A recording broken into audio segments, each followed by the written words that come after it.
त्राल में आपको मालूम है जम्मू कश्मीर में आज आतंकवादियों के साथ एनकाउंटर चल रहा था जिसमें कई आतंकवादी मारे भी गए थे। अब ड्रोन तस्वीरों में आतंकवादी नजर भी आए हैं, तो वो तस्वीर आपको हम जरा दिखा देते हैं। ड्रोन तस्वीरों में कैसे त्राल के दहशतगर्द वो नजर आने लगे।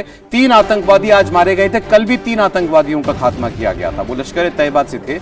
आज जो आतंकवादी मारे गए हैं इनकी डिटेल्स अभी सामने आने वाली हैं और ये साफ है कि ये आतंकवादी जो थे, क्योंकि बड़ा इंपॉर्टेंट होता है कि ये कहाँ रहते हैं, कैसे मूव करते हैं।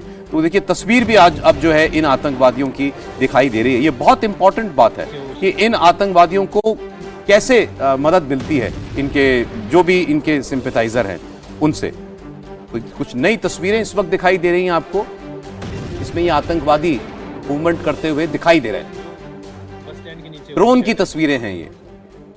तो आतंकवाद के खिलाफ ये ऑपरेशन सिंदूर अभी जारी भी है और कामयाबी के साथ इसमें कार्रवाई हो भी रही है। जो ये ड्रोन से तस्वीर ली गई है, अच्छा इसमें ये भी आप देखें कि ये भारत का कितना टेक्नोलॉजिकल एडवांसमेंट है कि हम अपने इसमें हमें कितनी मदद मिलती है टेक्नोलॉजी की। ड्रोन से नजर रखी जा रही थी और उसमें ये आतंकवादी नजर आए और उसके बाद जो है इनके ऊपर कार्रवाई की गई है। ये आप तस्वीरों में देख रहे हैं, एक दहशतगर्द जो है वो नजर आ रहा है। सर आपको बताएंगे कश्मीर में काउंटर इंसर्जेंसी बहुत कार्रवाई की होगी आपने। और देखिए सौरभ, ये दृश्य से साफ दिख रहा है कि पहली बात ये जो बिल्डिंग है ये डबल स्टोरी तो है ही, क्योंकि ऊपर वाली स्टोरी दिख रही है और ये शायद अंडर कंस्ट्रक्शन है। अंडर कंस्ट्रक्शन बिल्डिंग में इसलिए छुपना चाहते हैं क्योंकि वहाँ उनको कोई देख नहीं सकता है, ये गांव वगैरह वाले लोगों को भी नहीं पता चलेगा। और ये इसने हाइड आउट लिया हुआ है और यहीं पर जो पहले 3 अटैक्स हुए हैं हमारे सेना ने, तो मेरे को लगता है ये हो सकता है इसमें वो पाकिस्तानी जो एक पैरा कमांडो वाला इनका SSG वाला वो मूसा खान, शायद वो भी इसमें होगा। और डिटेल सर है, मंजूर मीर जुड़ रहे हैं हमारे साथ। और अच्छा आप कंप्लीट कर लीजिए। और इसमें एक और चीज है कि ये देखिए, क्योंकि बिल्कुल एक अफगानिस्तान में एक ऐसी बिल्डिंग में हमें ले गए थे जहां टेररिस्ट, बिल्कुल मेरे को तो वही दृश्य याद आ रहा है, तो इसलिए मैं इसको कोलैबोरेट कर सकता हूं। और यहाँ पर इनका इतना राशन होगा सेल्फ सस्टेनेंट के लिए, क्योंकि ये पहलगाम अटैक वाले लग रहे हैं मेरे को। अभी सर इतनी कंफर्मेशन नहीं है, हाथ में हथियार उसके देखिए साफ दिखाई दे रहा है और जिस तरीके से वो आगे बढ़ बढ़ के देख रहा है, मतलब साफ ही ऑपरेशन चल रहा है, उस वक्त की तस्वीर है। मंजूर मीर हमारे साथ जुड़े हैं श्रीनगर से। मंजूर, क्या ये तस्वीर कहां की है, कुछ और डिटेल आई? बिल्कुल सौरभ, त्राल के नादरी इलाके में जो आज सुरक्षा बलों को बड़ी कामयाबी मिली, जिसमें 3 मिलिटेंटों को मार गिराने में सुरक्षा बलों को सफलता हासिल हुई।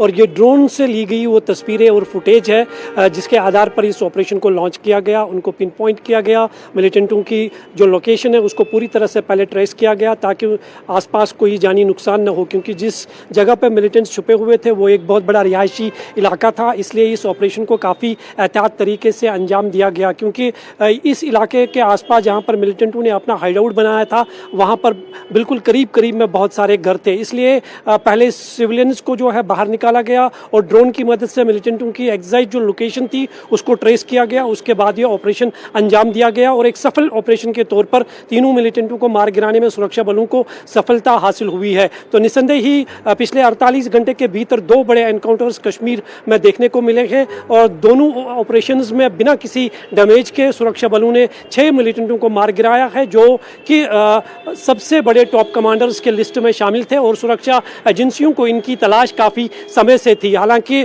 पहलगाम हमले के बाद सुरक्षा बलों की तरफ से 14 मिलिटेंटों का एक लिस्ट जारी किया गया था, जिसमें से 6 मिलिटेंट जो है अब तक मार गिराए गए हैं और इसे सुरक्षा एजेंसियां एक सफल ऑपरेशन के तौर पर देख रहे हैं। आमिर, आसिफ और यावर, ये इनके नाम हैं जो आज मारे गए हैं ये आतंकवादी।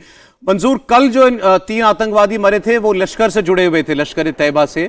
ये किस संगठन से हैं, ये कुछ पता चल पाया है?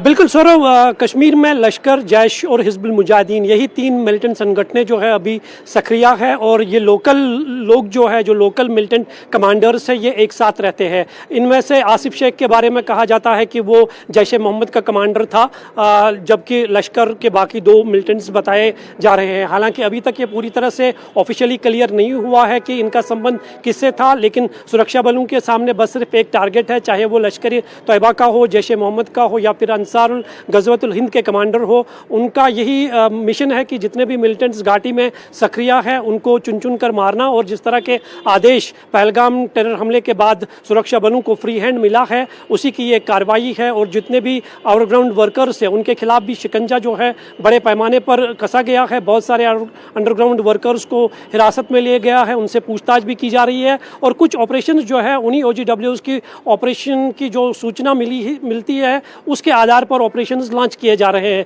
तो निसंदेह ही ऑपरेशन में जो है काफ़ी तेज़ी देखी जा रही है, न सिर्फ साउथ कश्मीर में बल्कि नॉर्थ और सेंट्रल कश्मीर में भी मिलिटेंटों के खिलाफ बड़े पैमाने पर सर्च ऑपरेशंस चलाए जा रहे हैं। अच्छा, ये वीडियो देखिए, ये बताता है कि आतंकवादी बच सकता ही नहीं है।